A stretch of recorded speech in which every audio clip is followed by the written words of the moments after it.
Dernière ligne droite donc pour compléter sa déclaration d'impôt sur les revenus de l'année 2022.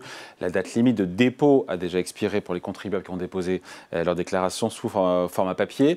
Pour les autres, la déclaration devait être soumise en ligne avant vendredi dernier pour les départements de 1 à 19. Pour les 20-54, c'est jusqu'au 1er juin, dépêchez-vous. Et départements 55 à 976 ont jusqu'au 8 juin.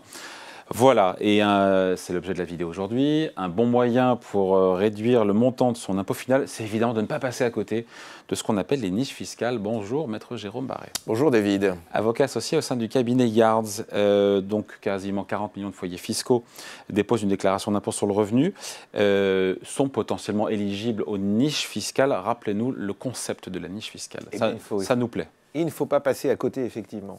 Les différentes niches fiscales prévues par le gouvernement permettent aux contribuables de diminuer le montant final de leur impôt, sous réserve de respecter certaines conditions. Voilà, quand va se matérialiser cette diminution? Ça peut être réduction d'impôt, crédit d'impôt. Eh bien, exactement. On a trois sujets. On a la réduction d'impôt. L'impôt est diminué du montant de la dépense engagée. Le deuxième sujet, c'est le crédit d'impôt. C'est pareil, sauf que... Ouais. Voilà, il est diminué de l'impôt, mais on peut être remboursé si jamais on n'a pas l'argent, ou si on n'a pas assez d'impôt. Le troisième sujet, c'est l'assiette de l'impôt, c'est la déduction. Donc la déduction, c'est la première partie du calcul de l'impôt. Ça vient s'imputer sur le revenu. Ça s'impute sur le revenu. Donc réduction impôt, déduction revenu. Et c'est ce qui concerne les frais professionnels ou par exemple les travaux que vous avez accomplis dans le cas de vos revenus locatifs qui vont s'imputer dans une certaine limite sur ce revenu.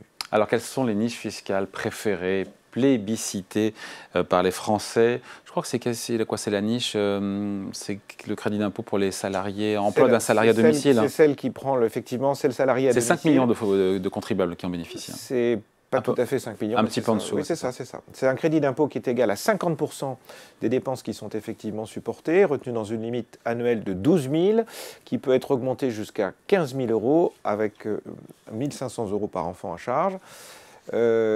Cette incitation, il faut la voir aussi comme la faculté de sortir d'un travail qui était pendant très longtemps au noir, c'est-à-dire donc de dégager de l'impôt, pour ceux qui perçoivent, le cas échéant, d'engranger des retraites, et puis d'éviter ce qui est quand même du pénal.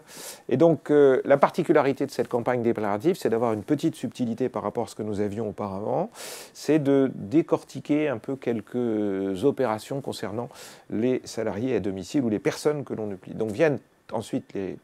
Il nous fait un palmarès, maître, là. Voilà. Il nous fait le top 3. Hein. Les réductions d'impôts pour les dons en faveur d'organismes d'intérêt général, c'est-à-dire les associations de recherche, d'aide pour l'enfance malade, etc., qui ont permis à plus de 3 millions de foyers de réduire le montant de leur impôt de 384 euros en moyenne.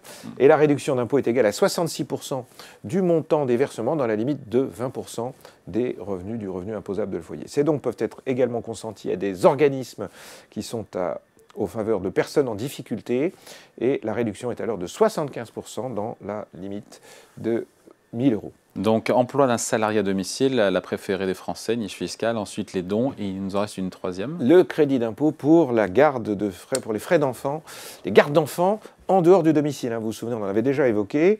Donc 1,85 million de foyers fiscaux qui ont pu déduire 50% du montant des dépenses engagées la dernière. Le plafond du crédit d'impôt pour les frais de garde des jeunes enfants en dehors du domicile a d'ailleurs été relevé de 2 300 euros à 3 500 euros, ce qui est quand même très significatif, à compter de l'imposition des revenus de l'année 2022. L'avantage fiscal, c'est 1 750 euros par enfant. Voilà, par enfant. D'autres niches fiscales, sinon, à ne pas oublier et qui tiennent compte de la situation familiale? Oui, celui qui est régulièrement oublié ou qui intervient à la dernière minute, c'est la situation de vos enfants.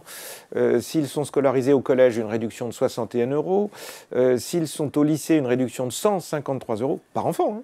Et pour un enfant en études supérieures, une réduction qui est égale à 183 euros. Ils vont cocher les cases, et il ne faut pas oublier également de conserver toujours les justificatifs, puisque par la méthode digitale ou par Internet, vous devez conserver les pièces qu'on pourra vous demander à tout moment. Et depuis maintenant très longtemps, le législateur a autorisé les contribuables qui ont des dépenses en maison de retraite à bénéficier d'une réduction d'impôt.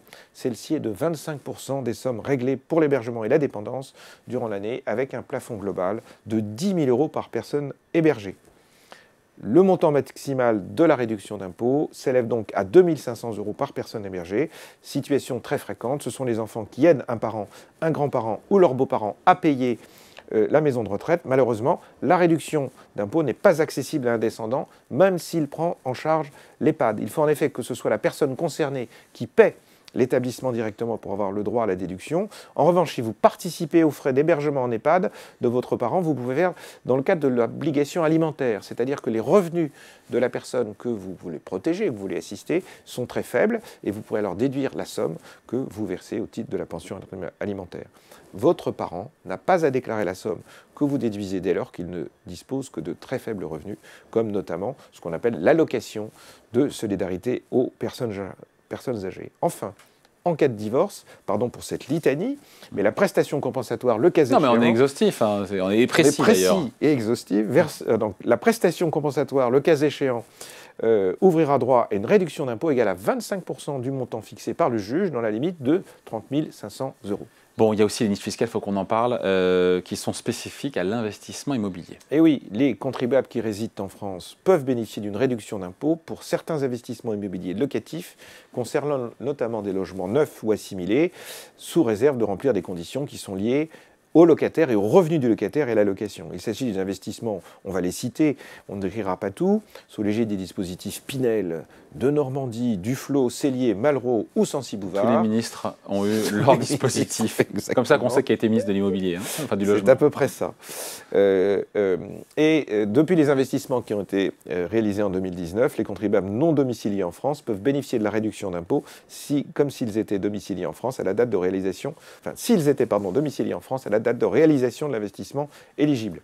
La réduction d'impôt est accordée pour la première fois l'année de l'achèvement du logement. Attention à ne pas anticiper, il y a parfois des erreurs. Ce n'est pas quand on fait les appels de fonds, c'est quand le logement est achevé. Ou de son acquisition si elle est postérieure. Bon, un petit mot, imaginons, c'est ceux qui nous regardent, qui ont fait des dépenses en faveur de la transition énergétique pour leur logement, la voiture électrique. La moto électrique, oui. C'est un sujet que la poignée dans le coin avec un véhicule électrique, parfois de marque allemande, non, mais pas seulement. Pas seulement. Eh bien, si vous décidez d'acheter effectivement un véhicule électrique, vous êtes éligible au crédit d'impôt en faveur de l'installation du système électrique qui est plafonné enfin, c'est 75% du montant de votre prise électrique, finalement, plafonné à 300 € par système de charge. Ouais. Ensuite, il y a effectivement tout ce qui concerne la transition énergétique, on va y arriver, pardon. Et donc, le crédit d'impôt a été remplacé à compter du 1er janvier par la prime énergie qu'on appelle MaPrimeRénov'. Oui. Cette prime qui s'adresse aux contribuables et qui souhaitent entreprendre des travaux de rénovation. Donc c'est 25% du montant global des travaux, dans la limite de 25 000 € par logement. Elle est maximale et donc de 6 250 € par logement. 6 250, on est précis. Et oui. Est-ce que c'est toujours intéressant, maître, d'investir au capital d'entreprise? Alors, le fait de chercher une réduction fiscale n'exclut pas d'être intelligent, si je puis dire, et d'aller chercher les bonnes entreprises. Donc, investir au capital d'une entreprise n'exclut pas le discernement. Et donc, vous pouvez toujours bénéficier d'une réduction d'impôt si vous effectuez des versements au titre de la souscription au capital initial ou bien aux augmentations de capital en numéraire de PME européennes. Alors, c'est une nomenclature assez précise, mais ça suppose que vous n'avez pas d'aide d'État qui viendrait affecter ou qui viendrait trop aider ces entreprises, sous réserve de certaines conditions. S'agissant de 2022, les périodes de versement deux taux sont applicables. Un taux entre le 1er janvier et le 17 mars 2022 avec une réduction d'impôt qui est égale à 18% du versement effectué et un deuxième taux qui est de 25% pour les versements effectués entre le 25 mars et le 31 décembre. On pourrait penser donc finalement que celui qui a attendu aura un meilleur taux que celui qui a payé plus tôt. Ça ne veut pas dire qu'il faut attendre encore plus. Hein. Non, là je crois que là c'est fait. Et le montant des versements qui est pris en compte pour le calcul de la réduction d'impôt, il est limité à 50 000 € par an pour une personne célibataire ou à 100 000 € pour un couple marié. Attention tout de même à conserver les titres jusqu'au 31 décembre de la 5e année qui suit celle de la souscription. Autrement dit, eh bien vous perdez l'avantage, vous devez le rembourser et vous aurez des pénalités. Ouais. Vous aurez des pénalités et les intérêts de retard. Donc le gouvernement est assez sensible à ce genre de choses, donc on vous demande régulièrement d'apporter la démonstration que vous conservez bien les titres. Dernier coup de pouce fiscal qu'on a oublié.